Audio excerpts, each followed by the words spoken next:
Hey guys! Well, my internet's out, so I figured what better time to do a commentary. And this commentary is going to be about playing the engineer class. Now we're playing Rush on Terran Highway here.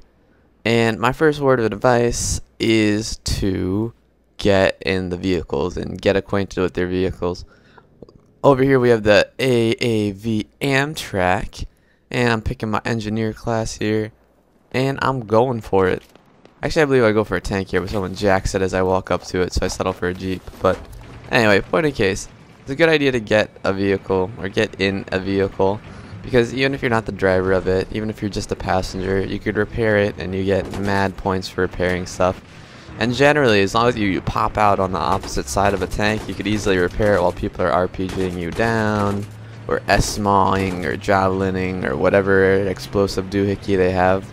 But one way or another, stay around vehicles, because either you're going to be fixing your own vehicle, or you're going to be blowing up other vehicles from the proximity of the vehicle you're in, or you'll just be blowing up vehicles, period. And for that reason, I use the explosive perk for the squad. Yeah, I have the squad version. If you don't have it, you can always use the solo version. And when you get the infrared, the infrared scopes on all the ground vehicles, they really come in handy because it makes it very easy to see landmines. And I feel like landmines are the easiest way to blow up your own vehicle or have someone blow up their own vehicle. And by being able to see them, it's pretty easy to blow them up. Now over here, this is a pretty standard tactic for me. I try and get out of the backside of the tank or whatever, and I just keep repairing it. And as you can see, I'm getting, maintenance repair ribbon. I finally got my maintenance dog tags in this game in particular. And I'm just trying to keep this tank up and alive. Now, I don't even know if anyone's in it, if he's shooting. I think he is, but either way, I'm just getting my points here and trying to keep the tank up. It looks like they finally gave up, and the guy's still in there, so we could continue blowing up people with the tank. Now, you should take a lot of care in repairing your vehicles just because they're extremely powerful, especially in the right hands. As I've said before in a previous video, I am very good in all the ground vehicles. And generally, once I get in one, there's a 10 kill streak coming at least, or somewhere in that neighborhood of kill streaks. As long as the driver isn't, herp-derping and driving like backwards first into people with RPGs, you should be pretty good. And especially if they actually don't drive away and you're trying to repair the tank or the IFV or whatever you might be driving in. But as you can see here, I'm going on a pretty sweet killing rampage, and again, I'm trying to get behind the tank and repair it. Now, the downside to this is sometimes there will be some sort of RPG that flies in your vicinity and blows you up. And for that reason, you could always try using the flak perk, but personally, I still prefer the explosive. Now, over here, I definitely blow up, because eventually they figure out, well, maybe if I shoot the RPGs towards the back of the tank instead of the front, I'll kill the guy who keeps fixing it. And they get successful with that eventually.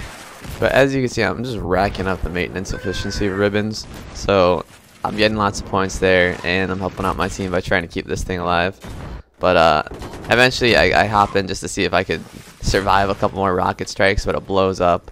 And I'm kind of stuck out here in the middle of nowhere next to, yeah, I don't even know what killed me there, honestly. And it's kind of a pet peeve of mine when it just says killed. I kind of like to know how I died so I can learn from it, but that's okay. So over here, obviously, I'm going to pick my class again. And just so you can see the basic on the bottom, Scar H, M19 TAC, SMAW, repair tool, and as I said before, the squad explosive. And over here, I didn't have anyone to spawn on, so I had to go for the Jeep. But for the Scar, I feel like it's one of the better engineering guns. I've heard a lot of good things about the G36, which I just recently unlocked, but I haven't had time to play with it, so I haven't been fiddling around too much with the attachments for it. But any given gun I use, whether it be an assault rifle, sniper rifle, SMG, with the exception of maybe shotguns and PDWs, I like to go with the suppressor, the holographic sight, and what else is it? The grip, right? Yeah, those three things.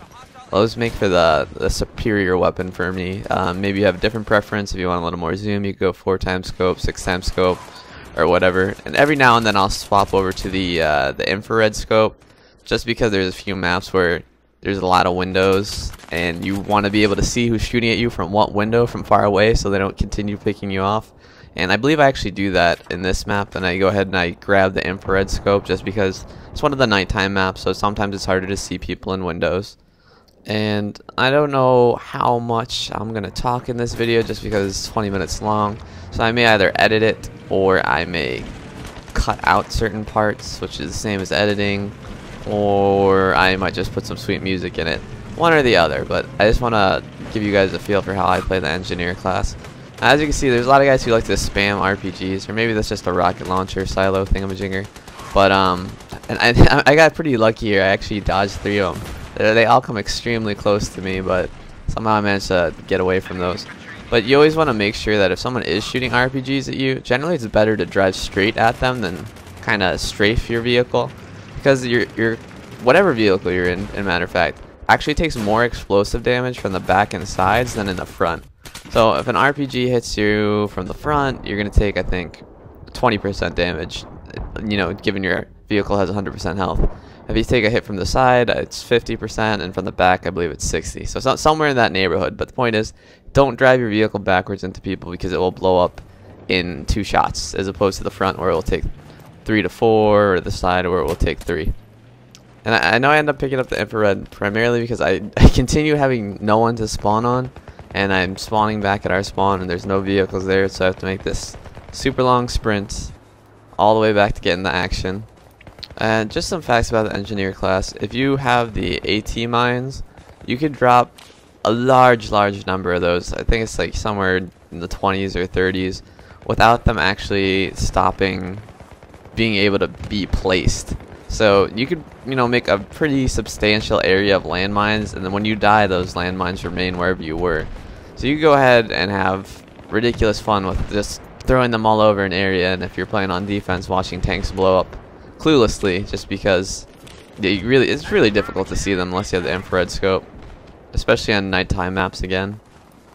Now, personally, I like to go with the SMR, the RPG, whatever the Free Fire RPG is for your team, because they're the most versatile in my opinion.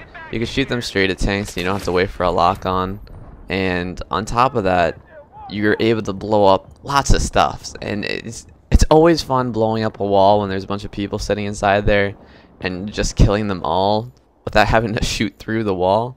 And here we go, I finally grabbed the infrared. I'm like, you know, I really can't see anything, and I keep dying, so I'm just gonna throw that on. And you'll see, for some areas that I go to, it's just the effect of it is kind of ridiculous. And I know there's a lot of concern that maybe the infrared scope is too good, because pretty much no matter where you are, people are nice and bright. I mean, unless they're literally across the map, they're pretty easy to pick out. And just, you know, because I have a lot of experience with recon and the sniper classes I play, I'm very good at judging where to shoot. So, you know, most people who only play engineer, they're still in the mentality of I have to shoot straight into the person I'm shooting at. Since I play a lot of recon, I know aim a little bit over the head, and the further they are, the further over the head I'm aiming, and leading them left or right if need be. So I actually get a lot of, you know, long distance kills with it just for that. But yeah, so that's just the infrared scope for you. Some people think it's OP. I think it's very good, but the only limiting factor is the aim down sight time, which makes you a little slower to the trigger against someone who had a red dot. So that's the main downside to it. Plus it limits your field of vision from the left, right, top, and bottom. And over here again, in the tank, I finally get the driver's seat this time. And I don't know why I have the smoke on here, honestly. It's really not the greatest attachment. I should have either the zoom or the infrared, just because I feel like it does a better job of protecting me. And another thing is, I don't like to drive my tank down the main road. So if you see, I stop my tank before I get to a main area here, and I actually started shooting at the ground, and that's because I'm actually hitting a bunch of landmines. I want to make sure it's clear to drive my tank out before I go ahead to, you know, obvious area where the MCOM is. Just, you know, get RPG'd by guys in a building, run over landmines, or, you know, have someone strap C4 on me. So I like to clear out the area. And over here, as you can see, I try and destroy the whole building before I even get close to the MCOM, and destroy everything around it, just so I'm not hitting AT mines, no one's hiding in the building, and when I actually decide to go plant at the MCOM, I just hop out of the tank, or someone else will plant it while I provide some suppressive fire in the tank. So, pro tip, just blow up everything. Blow up everything and then get close. It's probably your best bet. So as you see, there's just a rubble building here, and this guy's on the MCOM. And I see a couple guys coming on his left, and I'm trying to help him out here, but I just can't pull it off. One thing I love is when people have like a flashlight or infrared and they're running towards the tank, and I'm just like, Well, thank you for that big hello, come and kill me symbol. So now I can just blow you away. But again here, I'm just trying to keep the MCOM clear. I have a bunch of people around the map because I have the proximity scanner over here. And also I'm trying to get this other tank. So watch when I get this other tank, I'm trying to stay in cover here. And after he starts flaming, I'm like, whatever, let's just kill him. And then of course I'm gonna hop out and try and repair the tank here again. But I believe I fall out on the right side. I say fall out, but I mean get out. Just because sometimes it's unpredictable on what side you're gonna come out of the tank. Generally it's on the right if you're the gunner. No, it's on the right if you're the driver, it's on the left if you're the gunner. But sometimes it's not something you think about because you either need to fix your tank or you just need to get out because someone's strapping C4 to it. And another tip is if someone does run up to your tank, the chances are they're putting C4 on it. They're not going to come over and give you a nice big bear hug or something. So I like to just hop out immediately when I see them running towards the tank, and 9 out of 10 times I catch them off guard and I can just shoot them down. So over here again, you see I die trying to repair the tank to a stray RPG, but that's okay. It's going to happen a lot. Just people are going to shoot at the tank no matter what, and sometimes the splash damage will kill you, sometimes it'll hit you dead on. It's kind of unpredictable, but I still like to, you know, rough it out, get the repair points, and try and keep the tank running. And on these IFVs, right? Okay, whatever they are, but you know, they're pretty much the giant team carrying machines. They're a mobile spawn point, so I highly recommend making sure that those are constantly repaired because it allows your entire team to spawn on you. Like, not just you, not just a one person, your whole squad. Everyone on the team can spawn in that vehicle, so make sure you keep that tip-top shape, and if you want, hide it a little out of sight so people can't just blow it up, because if you park the thing next to an MCOM and you're continually repairing it, people just hop in on it. And as you can see here, we're carrying 5 people all the way to the MCOM site, so it's a good idea to keep it nice and tidy, nice and repaired, so all your buddies can come and own the objective and shame everyone else. And over here, you're gonna get a chance to see why the infrared scope is, like sometimes it's just so good, so good.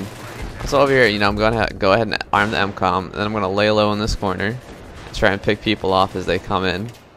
And I have the boxes covered. Yep, box cover. Apparently, I'm Solid Snake in this game because I'm hiding in a box. And so, like I did on my MCOM Defender ribbon, I'm just waiting to hear someone start disarming the MCOM. And then I kill them. I believe I actually get an MCOM attacker here. And you can hear again. See? Beeping sounds, and that's when I pop up. So that way they don't have a time to react, kill me, and have someone else come in. And over here, I dodge a number of explosives while killing people coming in here. For somehow I don't know, because that thing was right next to my face. But yeah, for that reason, again, I love the infrared scope on the Scar H. It doesn't take a lot of bullets to kill, so you only have to hit so many. And even at a distance with the suppressor, it's a pretty reasonable amount. Over there, that guy definitely got unlucky with that tank. And you can see there's dots everywhere around me, so I have a good idea. I'm assuming we either have a really great recon player on my team that's actually spotting for us, or everyone on the other team is just going crazy shooting people. But I'd like to assume a great recon player, so props to whoever that was doing their job very well here. And I just want to say, I think I don't know if recon is the most powerful class, and I don't know if it's the most played. I don't really know any statistics about it, but I have heard a lot of complaints about the class.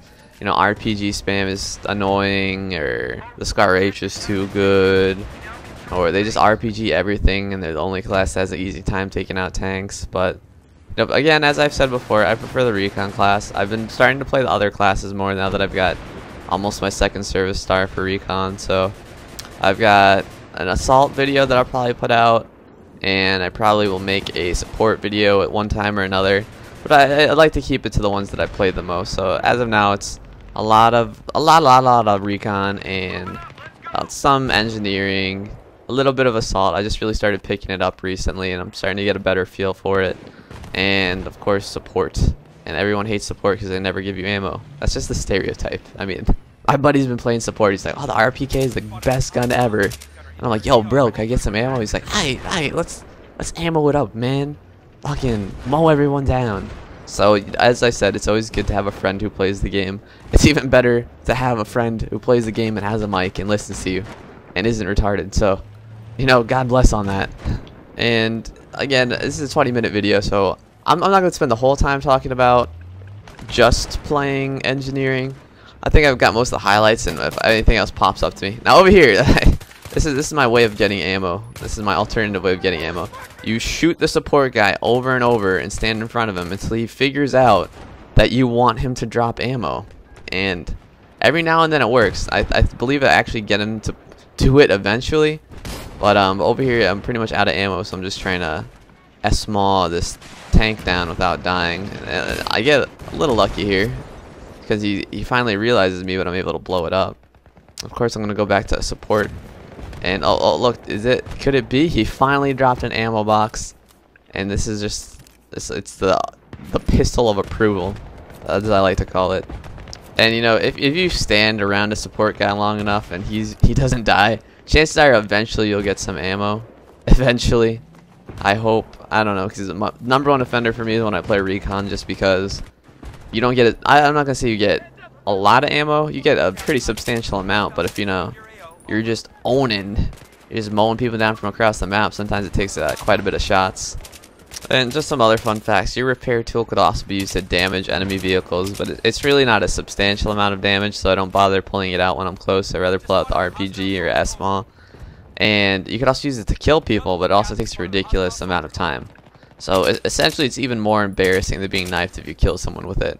So you know, you could have your fun with that, but I wouldn't mess with it too much. And when it comes to moving towards objectives that are in buildings, I highly recommend just blow it up. Blow it all up. That's my new motto for engineering. Blow it all up. So, you know, for instance, A over here is in a building, and I don't even remember if I plan A. I have a feeling I do, but point in case, if you have the opportunity, just blow all the sides of it up. Blow the sides of it up, blow the top of it up, blow the front of it up. Just blow it away. So when it comes to planning, there's no surprise if anyone's hiding in there, because there's nowhere to hide because you blew it up. And that's one of the beautiful things about Battlefield, that you could blow stuff up and kind of change the gameplay a little bit. So nice and refreshing. On a completely separate note, for my subscribers who actually watch all 20 minutes of this video, which props to you, because you know, sometimes I feel like more than YouTube videos, I'm doing like a little mini Battlefield TV show that's has a 20-minute slot in Fox or something, and they're like, oh, your show's so good, ratings are excellent, here, have another sequel or something. So what was my point here again? Oh yes, of course. I'm planning to make another montage at some point or another. I'm not sure what kind exactly. I said before in a bulletin that I was thinking about doing one with the MK11 Mod 0 with hollow sight, and just that would be the only gun in it. And I was hoping it's gonna be a lot better than my last sniping one, just because the last one was very roughly put together. I think it had maybe 1 day's worth of footage on it, and it was some pretty good footage. I'm not gonna doubt that, but I just want some variety there. So I thought about doing another sniper montage, like a classic one, but you know, with more clips and better clips. But I'm not sure if I really want to do that, because you know, everyone has a sniper montage, and I know the MK11 Mod 0 is, so to speak, a sniper, but it plays differently with the holographic scope, as I've said before. It's one of my favorite guns, and it finally reclaimed the top spot on my kill list, so I'm probably going to do something with that. And as I said before, if you guys want to see any kind of montage, any kind of video, let me know, either in the comment box or on my channel, because I really don't get a lot of channel comments. I'm not angry about that, but if there's something you want to see, you gotta let me know. Unfortunately, I don't have telekinesis or telepathy or pyrokinesis or any kind of mental powers to let me do stuff and read your minds. So come at me, bro, with comments and whatnot, just so I can get an idea. Because otherwise, like I said, I'll probably do that MK11 as a gift to my subscribers, because I just recently went over 100 subscribers, and that is a little landmark for me, so I'd like to celebrate it with you guys. Like I said, hopefully it'll be a lot better than my last one. I'm going to take a lot of the comments and criticism I received on it, so it's going to be a lot faster paced. It's going to be synced to the music this time, hopefully, and it's still going to be wubrific. So, and like I said, hopefully it will be out soon. You can look forward to that. As soon as I get some time to record some more clips and edit them, so hopefully it'll be really nice.